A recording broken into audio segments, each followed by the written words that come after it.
Nigeria's climate is changing rapidly, and the consequences are there. Rising temperatures, changing rainfall patterns, and increased extreme weather events are just a few of the many challenges facing the country. Today on Carbon Footprint, we're exploring the devastating impacts of climate change on humans across Nigeria. I am Edidiong Ibanga.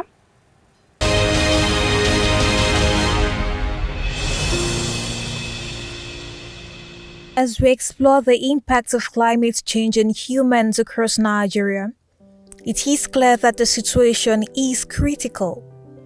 Unprecedented heat waves are sweeping across the country, threatening public health and livelihoods.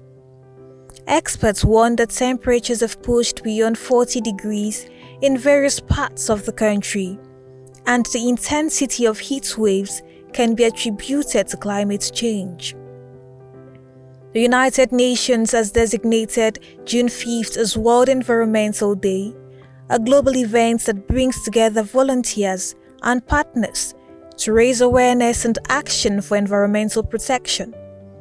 This year's theme highlights the urgent need for cooperation and collaboration in tackling environmental challenges. This World Environment Day focuses on solutions to beat plastic pollution, and rightly so.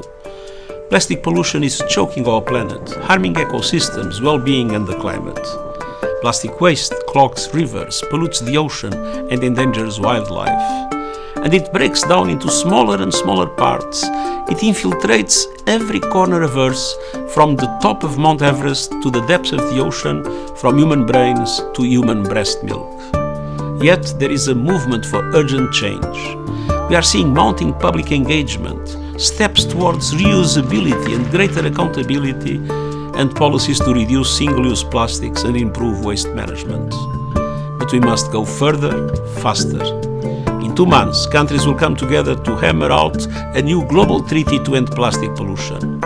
We need an ambitious, credible and just agreement this year, one that covers the life cycle of plastic through the perspective of circular economies, that responds to the needs of communities, that aligns with broader environmental goals, the Sustainable Development Goals and beyond, and that is implemented fast and in full. I urge negotiators to return to talks in August, determined to build a common path through their differences and deliver the treaty our world needs. Together, let's end the scourge of plastic pollution and build a better future for us all. Thank you. Speaking at the 2025 Youth Climate Summit, Director Department of Climate Change at the Ministry of Environment, Dr. Iniobong Abiola, described climate change as a defining challenge of our time, affecting every aspect of life, from flooding to extreme weather conditions to rising sea levels.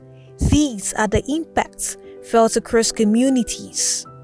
Something that we always want to ensure that we give every opportunity for Generation Next here seated.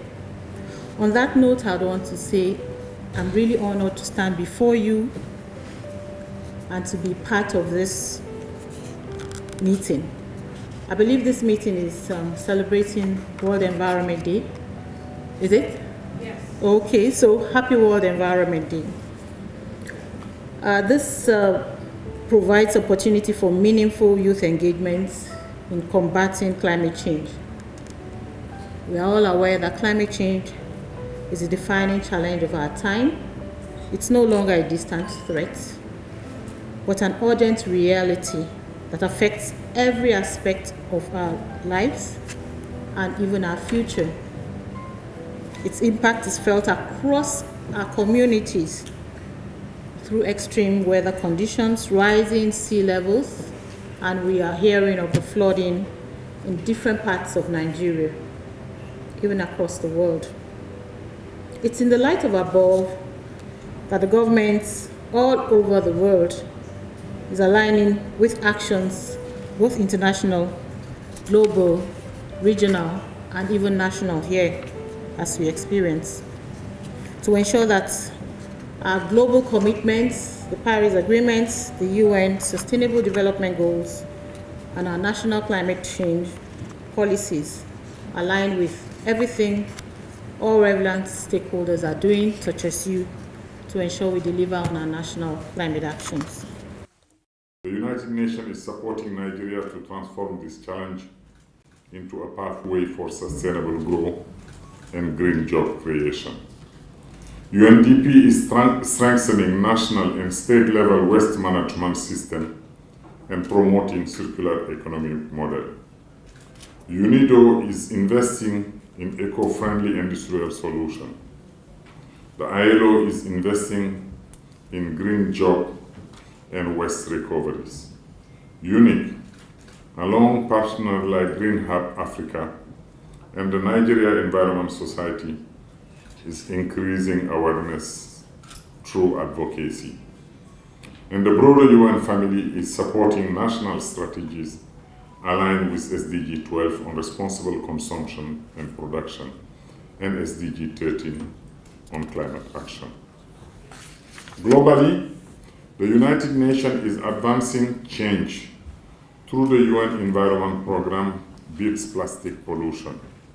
Experts at the event, including President of the Nigerian Environmental Society, Dr. Okobia, stressed the urgent need for structural reforms and community-level action in managing plastic waste. Waste management is a crisis, and it must start from us, me and you. But there's a gap between the segregation at home and the collection and disposal. And that is where the challenge is. So if we must put a stop to plastic pollution, we must look at the chain and see where the gaps are. The private sector must be given a role, strategic role to play in the issue of waste management in Nigeria. The government cannot do it alone. And if we do not give the private sector the opportunity and the enabling environment to come into the space, we cannot also end this. The effects of climate change are far-reaching, and Mr. Boti Isaac, Programs Coordinator of Social Development Integrated Center, who has seen it firsthand, says climate change is manifested in various forms across different regions. According to him, the drying up of Lake Chad has led to economic displacement of over 3 million people who depend on the lake for economic survival, to fueling of insurgency due to lack of jobs. The vices are innumerable. It is a vicious cycle of poverty and desperation. Climate change has manifested in various forms in different regions. For example, in the Northeast, it manifested in form of droughts and desertification. It has led to the drying up of the Lake Chad, which lost about 90% of its sites between 1985 and 2016. And that has led to economic displacement, particularly for the over 3 million people who are dependent on the Lake Chad for economic survival. As a result of the drying up of the Lake Chad, many of the youths within the Lake Chad basins, for instance, lost their means of livelihood.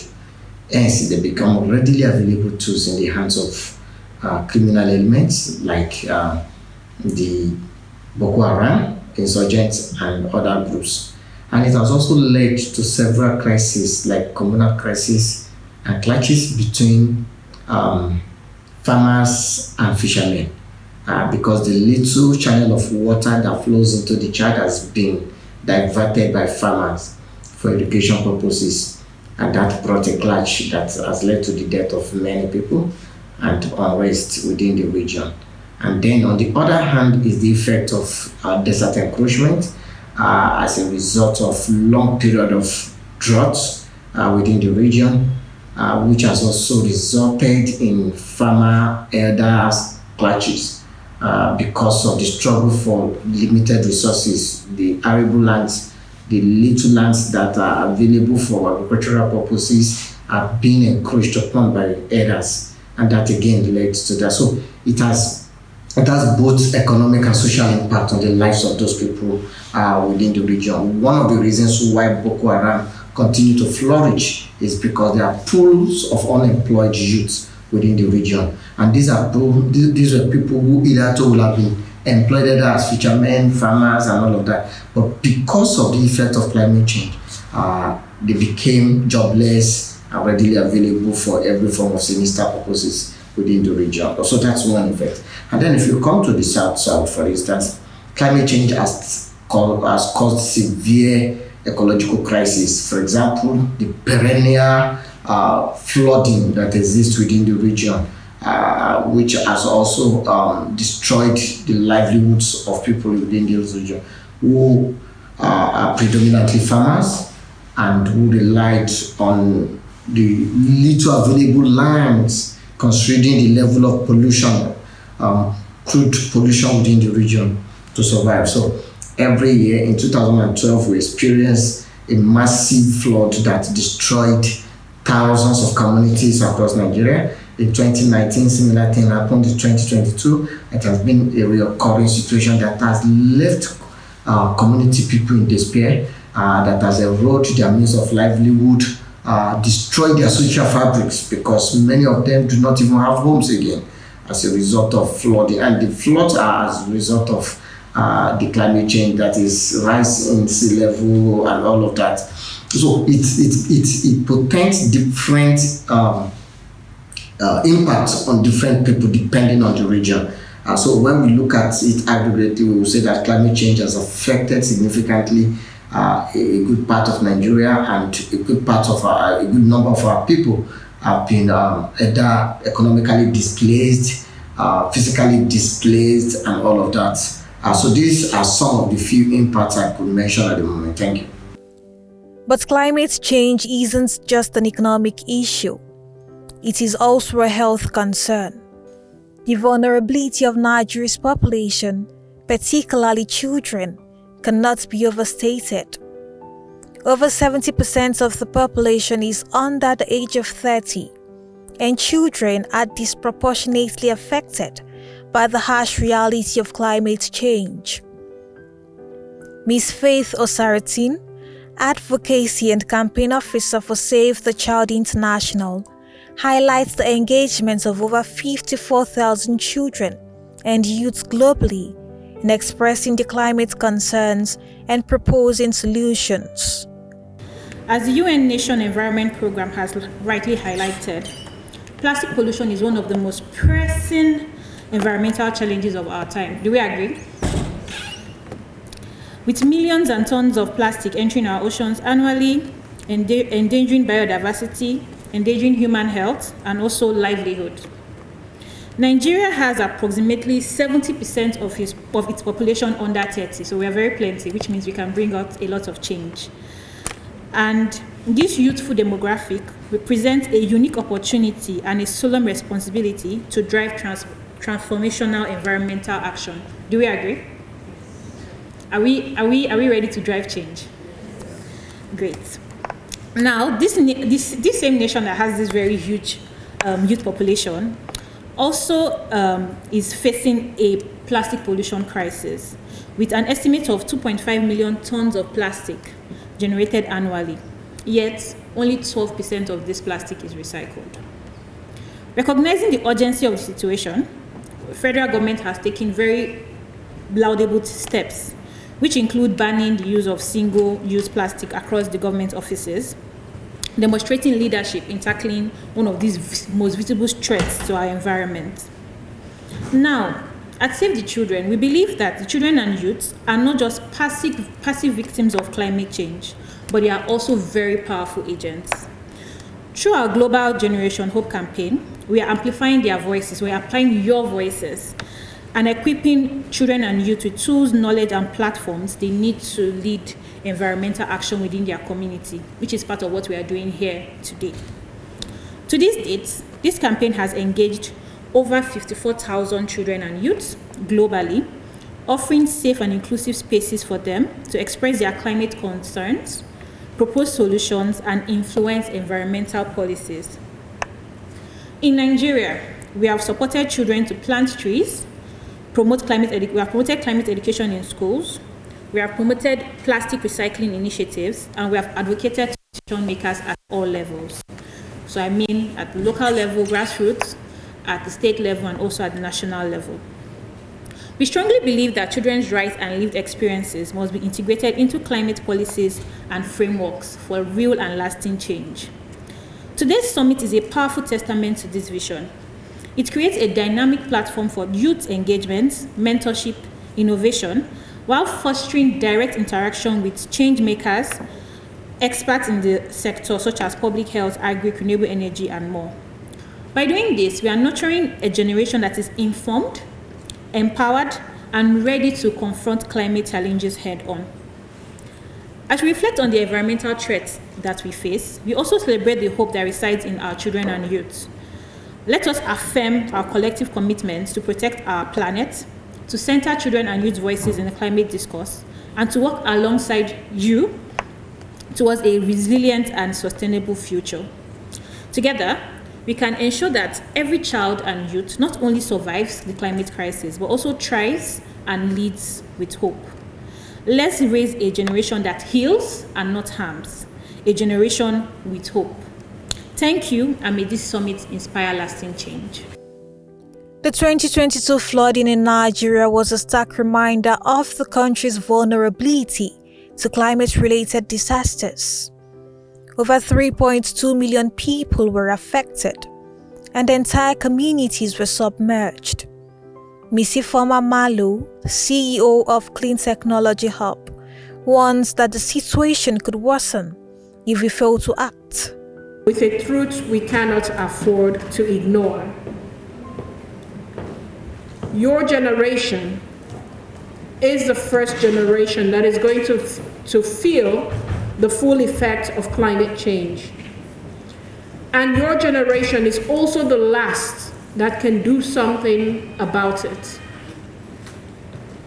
My generation, we're, getting middle age, getting into that aging sector.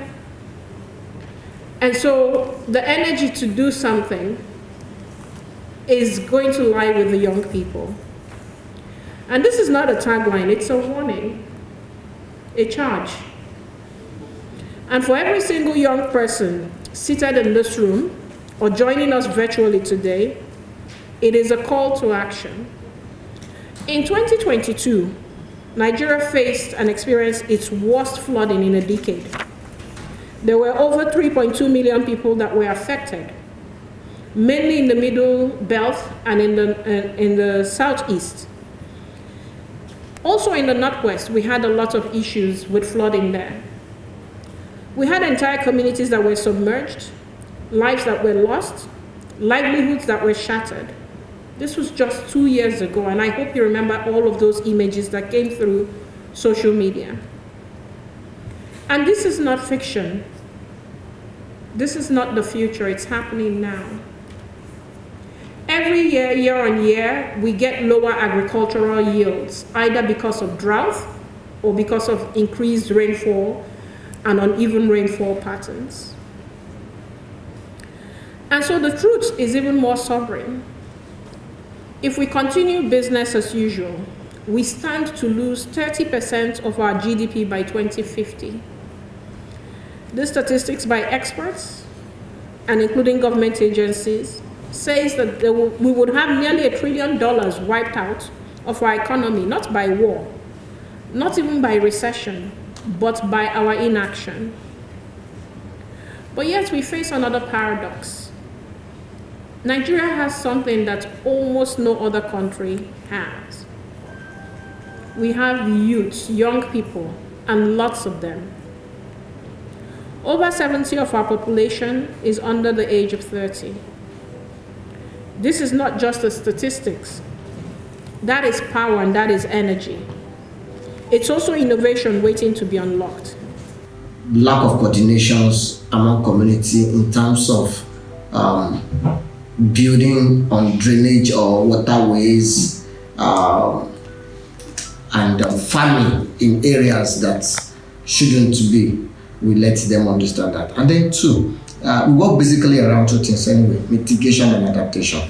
So when we look at, in terms of mitigation, what can be done, both from the people side and government side, to address the recurring challenges of climate change phenomenon within the regions or within the states. So we look at both policy solutions to the problems, and also we look at physical solution in terms of what the people there can do to ensure that we forestall the occurrence of those climate phenomenon, either drought, flood, and what have you. And then we now looked at adaptation. So because many of these people have been affected one way or the other, how can they get their lives back? Why the crisis is still present? They will not fold their arms and watch. Rather, they need to do something. What can they do? So we begin to look at, for instance, issues around alternative economic sources. So what can they do beyond the farming that is exposed or susceptible to climate risk? What other economic activities could the people of the region engage in? So we provided different kinds of support, including providing soft loans for them to engage in trade, for them to engage in skills acquisition, supplying them with equipment, to begin to look at alternative means of livelihood as a means to adapting to the crisis while we are looking at the permanent solution. So adaptation for us is more like an immediate measure, while we are looking at policy directions that will focus on permanently addressing it. And that includes mobilizing community voices against or for critical policies that will help address their issue. For example, Nigerian government has a lot of policies, action plans around mitigating climate change impact and all of that. To what extent have these things been implemented? To what extent do they factor into consideration the needs and aspirations of the people? To what extent are the inputs from the people captured in all of these policy documents so that they can be implemented in such a way that reflects the aspiration of the people and gets their buy-in? So these are some of the things we're doing around both mitigation and adaptation. The reality of climate change in Nigeria is stark, and the need for action is urgent. We must work together to mitigate the effects of climate change and build a more sustainable future for all citizens.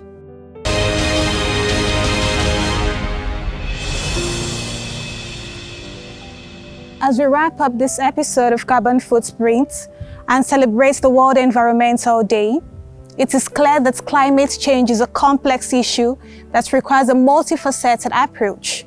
We need to support policies that prioritizes the needs of Nigerians, invest in renewable energy, and promote sustainable practices. Thank you for joining me on this journey into the heart of climate change in Nigeria. Join us next time on Carbon Footprint as we explore stories of hope and resilience. I am ADBN Ibanga. See you next week.